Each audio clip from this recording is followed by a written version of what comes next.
Hey, hello everybody. This is Jorge from Mexicali Fishkeeper. As you guys have known by now, I've been working on the fish room. And last night I was on a live stream with Aquafunk on our channel. I guess it's kind of like an unofficial collab that we're doing called What Now? And on there, I was talking about the fact that I'm building racks, and one of the things that I wanted to try was something that Fathom Aquatics had done. And that was the idea of making my racks a lot mobile.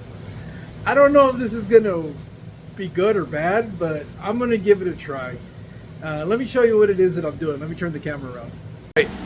All right, as you guys can see, this is one of the racks that I built. On here, this is upside down right now, and you'll see in a minute just why. But what I wanted to do, this is the backside that you're looking at. That's why it's not painted. But anyways, what's going to go on here is going to be this 150 that I just finally finished straining is going to go down there.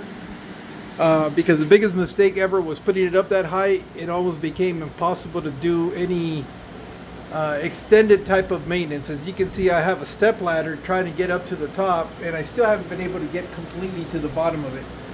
So my idea is that if I put it on that bottom, it's the top now, but it's going to be the bottom. I will have a lot more access to it. On top of that, it's going to go a 50-gallon lowboy that I've got sitting over there. But anyways, what I wanted to show you was that. I went on yesterday after our live stream and went onto Amazon, looked up caster wheels. These are rated for 2,200 pounds. They're on swivel. They got brakes on them. And they come in a set of 4 for about under 30 bucks. So I figured it was a pretty good deal. I've got them on there. As you guys can see, I've already installed 2 of them.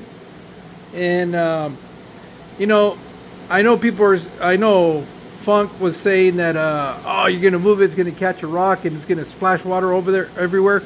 Well, the idea is not necessarily to move them full of water, but you know, you can drain the tanks down and move the rack, and you don't have to drain them down completely. Probably about a quarter. You just leave about a quarter of the tank full of water, and be able to move them around.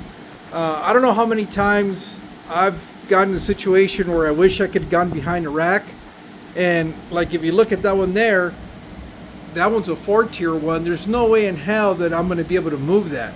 Well, that might have been probably too big to try to do that, and I think that was pretty much going to stay there. But as I start building the racks for these, because as you guys can see, they're on cinder blocks, I think I'm going to go this route, and it's going to allow me to be able to get behind here if I ever want to do a auto water change system, or I don't know, want to insulate the walls better, because as you guys can see, only part of the garage is insulated. It's going to allow me to get back in there and do what I need to do. And you know, hopefully it's going to work out. So just kind of wanted to show you that real quick. They're real simple to install. You know, you just kind of figure out where you want them. I pre-drill them. I'm using 1.5 inch long lag screws. I'm actually sitting on them, I think. Yeah. I just had to go run right now to the Home Depot before they close. You gotta love the fact that they're open late. So these are it. They're 1.5 inches. I think they're a 1/4 inch threads on them. So I figured this is gonna be enough. Again, I'm not moving these tanks full of water, so don't freak out there. It's still gonna be plenty of heavy, but it should be fine. If not, you'll definitely see about it in a future video if it all goes wrong. But I just kind of wanted to share that with you guys. I'll go ahead and finish installing these on there. I'll turn it around and show you why I wanted to go with this. And for that inspiration, I want to thank Fathom Aquatics. He's actually got a bigger tank that he's got sitting on these things. It's like a 6-foot long tank. But his span is a lot wider, so he's got 6 sets of wheels. I'm only going to put 4 on here. So let me finish installing these. I'll turn it around and have you take a look at it. Okay, That was pretty quick and easy. I've got them on here. What I like about these all have brakes on them, so you know, as you move it around, you can adjust it. All I really need to worry about is the two front ones to break them out. You know, when I put it in its place, and then because those are the ones that are going to lock in, and the rack's not going to go anywhere. So that's what I like, that the fact that they all swivel, so it'll really allow me to move in really tight spaces. And that's it. Now let me turn it around so you guys can see it. You know how it's going to look when it's all said and done. It's also going to raise it from what I originally had done it, which in a way is kind of good, because now I got a little bit more room underneath the rack to be able to get stuff if something falls in there. Unlike that one that's only the 3 inches off the ground.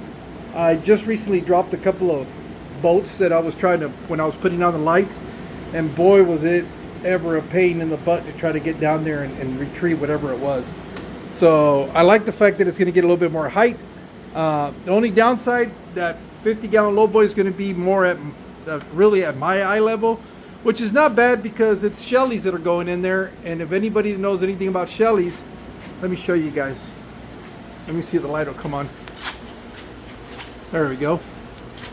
Oops, almost knocked the tank over. As you guys can see, these guys are just always in the bottom. So I think that the best situation for them is to be in this lowboy. I'll probably be, eyesight will probably be almost halfway through the tank, which is perfect. It is going to require me to get a step stool to do any kind of maintenance on it, but that's okay. So let me turn this around and show you how it's going to roll. All right, so I got the tank up here. As you guys can see, this is where it's going to be at, which is actually ideal. If I was going to be looking into the tank, it's actually going to be perfect to be able to see the interaction of these of the Shelleys. The only problem is a little high. I've made a little step stool with some 2x4s that I had. Let me show you. Build that little step stool out of just scrap lumber that I had sitting around here in the garage. And instead of throwing it away, I repurposed it, make myself this little step stool. That's going to be perfect for me to get up here and do the maintenance that I need to do without having to use that ladder. And here it is. It's on its wheels. As you guys can see, this is going to roll real easy. One-handed, I can move it without a problem. I like the fact that it's going to make it to where if I need to do something, I'm going to be able to move it. So there you go. You have it. It's going to be my rack on wheels, and hopefully it holds up. I know some of the concern was that all the weight's going to be on that little surface area instead of being distributed, but it's no different than when you have legs that are holding up the structure. So I didn't worry about making this extremely strong because it's only that low boy up there, and it's by the time it's all said and done, it's not going to weigh that much. It should hold up. I'm not concerned about it. I wish you would see how I had built this rack. You would have been freaking out about that. Let me show you. I showed you that on the live stream, and it's held up. I think sometimes we underestimate how this stuff is, but look, this is the way this rack was built. Right now I've got this prop up because I was trying to drain it, but I don't think this is the ideal situation, but it held. And this sucker is heavy. When it was all full, I had all that substrate out of that tote, which is a 40-gallon tote, was in there, plus the water, plus the rocks. Had a bunch of rocks that were in there. This is my air loop system that I need to install next. Once this goes in there, I'll have all the tanks in place, but all those rocks were also in that aquarium. So you can imagine how heavy that was. And it held.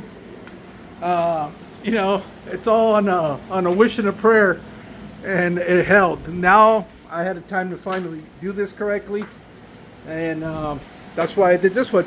But just kind of wanted to share you the cool wheels on this. I got another box for any future builds that I do, which I kind of already know which ones I'm going to do that with. It's probably be for the 125 that's over there in the 55-gallon rack, and put it up against that wall. But that's it for now. I just kind of want to share that with you, and call me crazy, whatever you want, but I think it's going to be fine. Worst case scenario, you'll hear about it if it doesn't work out, but I'm not worried.